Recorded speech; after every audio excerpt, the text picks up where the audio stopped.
1. A man is telephoning his local college about a course. First, you have some time to look at questions 1 to 5.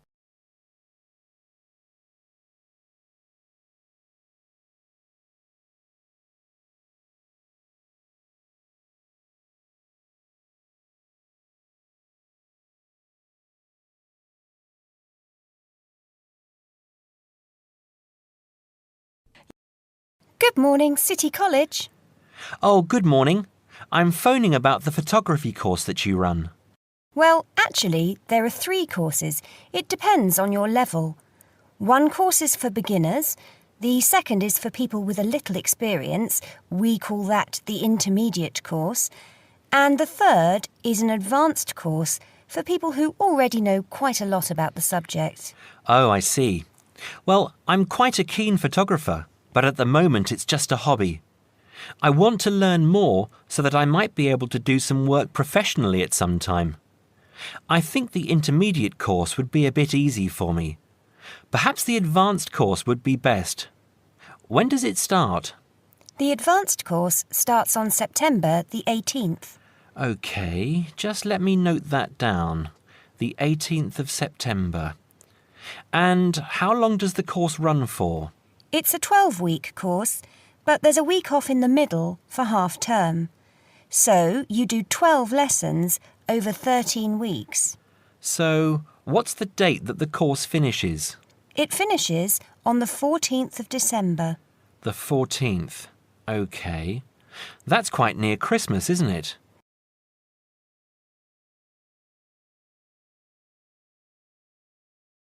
Before you hear the rest of the conversation, you have some time to look at questions 6 to 10.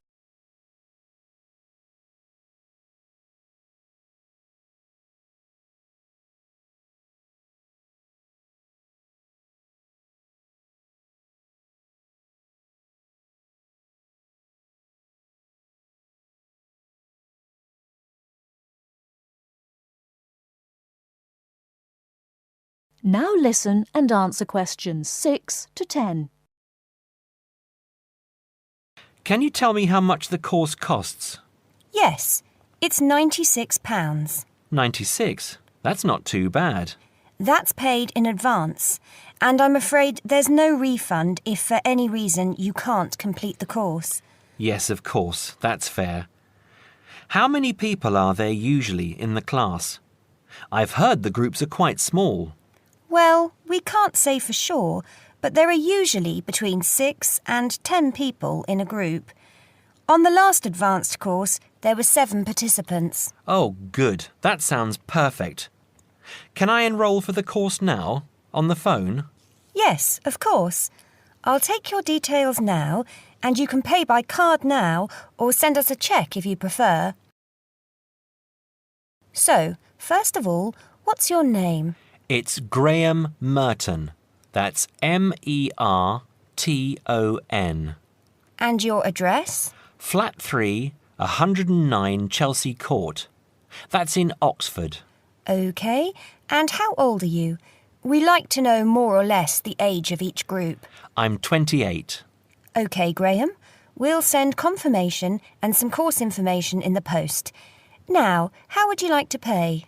I'll pay with my card now. OK. If you can... That is the end of part 1. You now have half a minute to check your answers.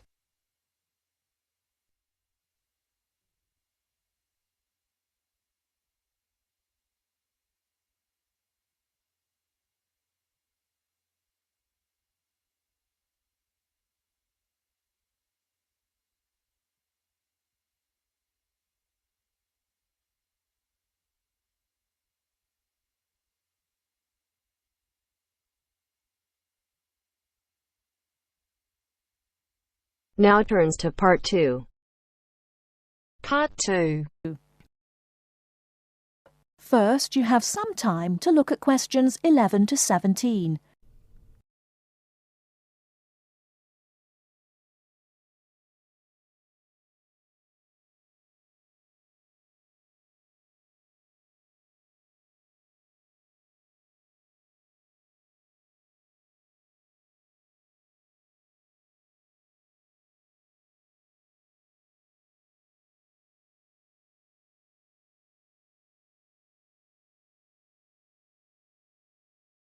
Now, listen carefully and answer questions 11 to 17.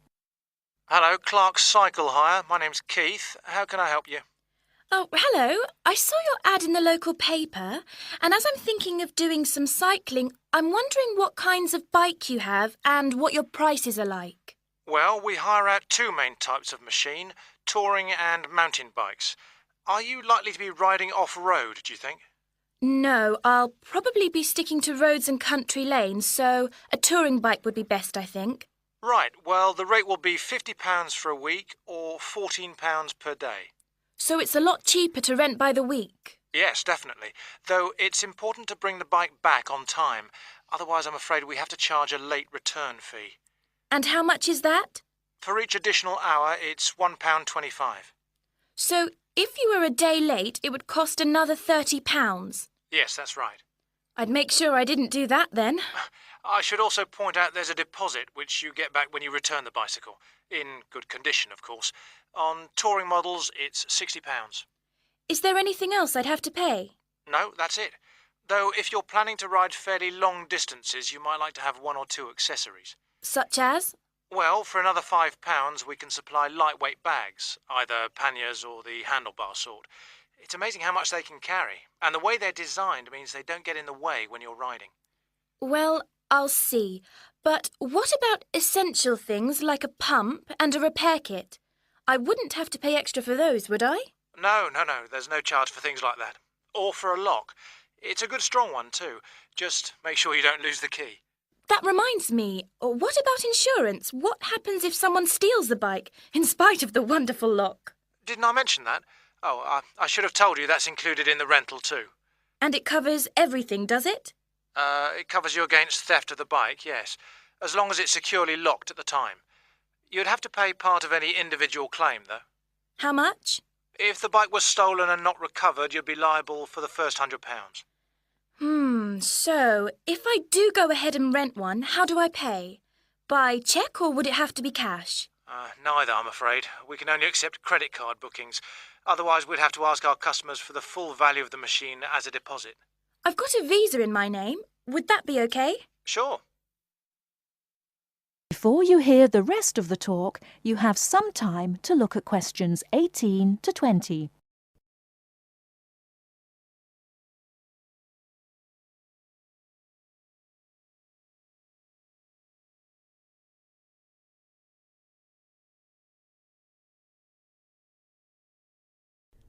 Now listen and answer questions 18 to 20.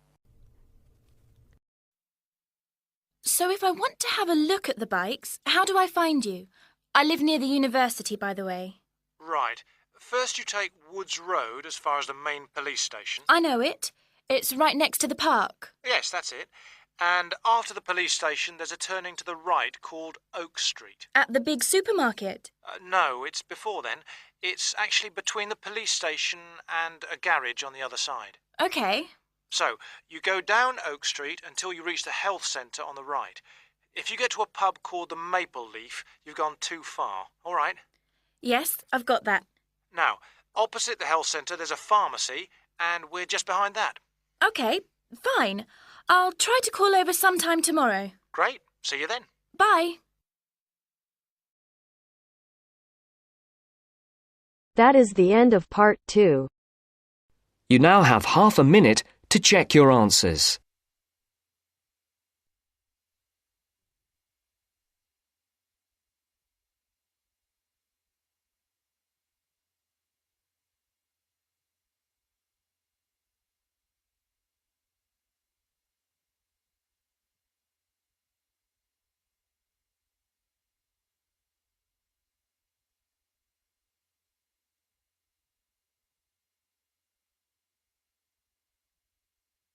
Now turns to part 3. Part 3. You will hear two students and their tutor discussing a wildlife presentation. First, you will have some time to look at questions 21 to 26.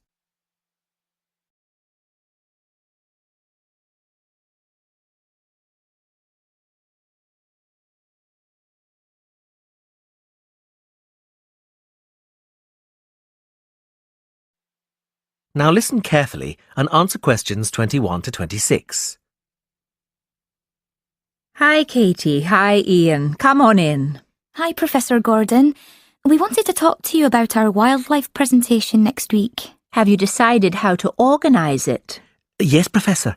At first, we were going to focus on the cat family, but then we decided to talk about nocturnal animals instead. Yes, good idea. And how is your planning going? It's going well. We think we have enough material for 20 minutes. The advantage is that there are so many visual aids we can use. We found lots on the internet which we think will be really interesting for people. The problem is that this topic has been hard to narrow down. If anything, we've got too much information for just 20 minutes. How do you think we could narrow it down further? It is a broad subject. There are a few ways you could do it, but I'd recommend just looking at a representative sample of nocturnal animals, just 4 or 5. Yes, and maybe we could choose one animal from each continent, or a land creature, a marine creature and a winged animal. I like the idea of separating it by different types of animals. And if we limit the detail, we'll definitely have enough time. But don't limit the detail too much. Also, think how you're going to interest the audience. Well, we're going to have a picture for each animal so we can talk through the picture. That's a nice idea, but don't limit yourself to pictures. If you can find any clips of the animals, use them. Showing brief video clips can keep an audience interested. I'll look on the internet tonight. And think of questions to ask your audience. People like to be involved. Yes, that's a great idea. Anyway, Professor, we've been practicing our presentation and we'd like to show you a small section. Is that okay? Well, we just have a couple of minutes left, but go ahead. Before you hear the rest of the conversation, you have some time to look at questions 27 to 30.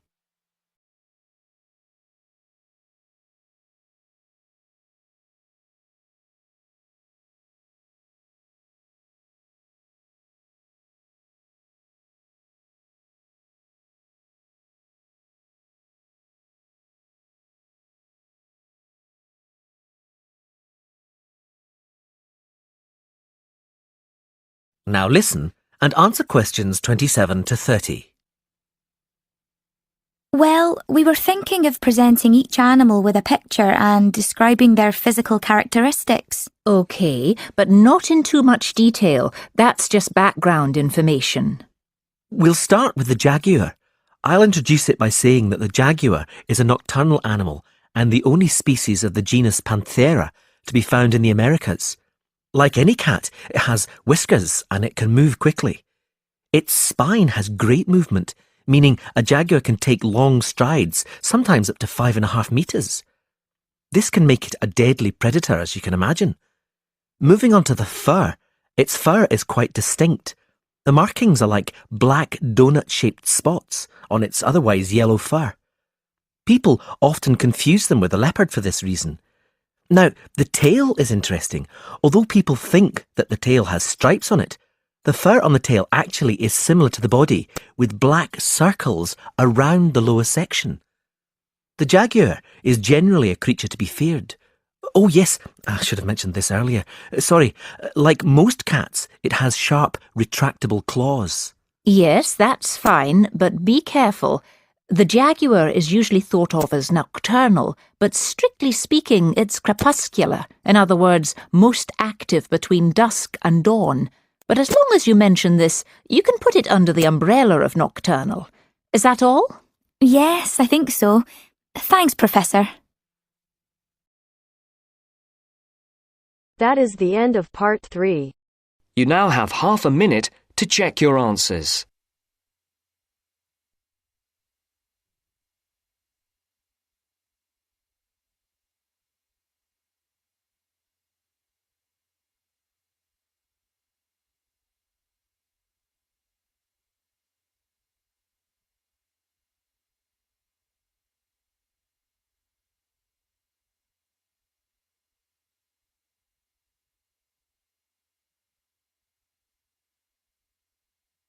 Now turns to part 4.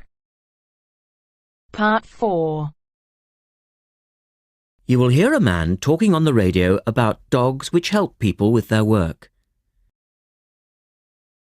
First, you have some time to look at questions 31 to 40.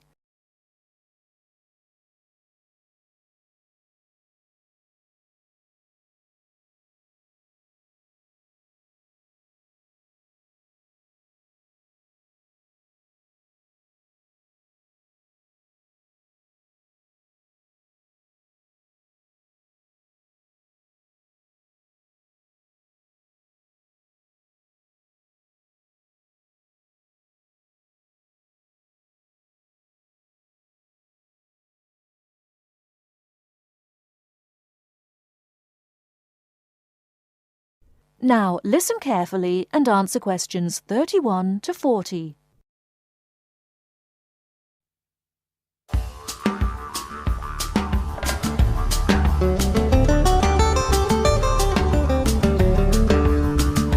Welcome to this week's edition of Countrywide. And today, we're taking a look at a number of different breeds of working dogs. And here to report on the dogs with jobs is Kevin Thornhill. Thanks, Joanne. Well, yes, dogs with jobs is the subject of today's program. Dogs have earned themselves a reputation over the centuries for being extremely loyal. And here's a little story which illustrates just how loyal they are. Just outside the country town of Gundagai in Australia is a statue built to commemorate a dog. A dog which sat waiting for his owner to return to the spot where he'd left him. Well, the story, which was immortalised in a song, has it that the poor dog died waiting for his master, 5 miles from Gundagai, which is where they built the statue. Now that's what I call loyalty. Well, because of their loyalty and also their ability to learn practical skills, dogs can be trained to do a number of very valuable jobs. Perhaps the most well-known of working dogs is the Border Collie sheepdog. Sheepdogs which work in unison with their masters need to be smart and obedient, with a natural ability to herd sheep. Some farmers say that their dogs are so smart that they not only herd sheep, they can count them too. Another much-loved working dog is the guide dog, trained to work with the blind. Guide dogs, usually Labradors, need to be confident enough to lead their owner through traffic and crowds, but they must also be of a gentle nature. It costs a great deal of money to train a dog for this very valuable work, but the guide dog associations in the UK, America and Australia receive no government assistance, so all the money comes from donations. Another common breed of work dog is the German Shepherd. German Shepherds make excellent guard dogs and are also very appropriate as search and rescue dogs, working in disaster zones after earthquakes and avalanches. These dogs must be tough and courageous to cope with the arduous conditions of their work, and so that they can be sent anywhere in the world to assist in disaster relief operations, effective dogs and their trainers are now listed on an international database. When you arrive at an airport here, you may be greeted in the baggage hall by a detector dog, wearing a little red coat bearing the words "Quarantine."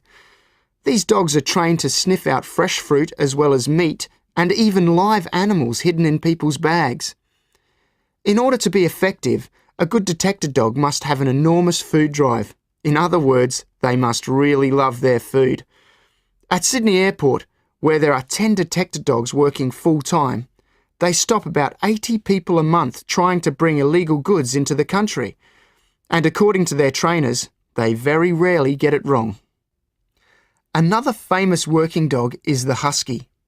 Huskies, which originally came from Siberia, have been used for decades as a means of transport on snow, particularly in Antarctica where they have played an important role. Huskies are well adapted to harsh conditions and they enjoy working in a team. But the huskies have all left Antarctica now because the international treaty prohibits their use in the territory as they are not native animals. Many people were sad to see the dogs leave Antarctica, as they had been vital to the early expeditions and earned their place in history along with the explorers. That is the end of part 4. You now have half a minute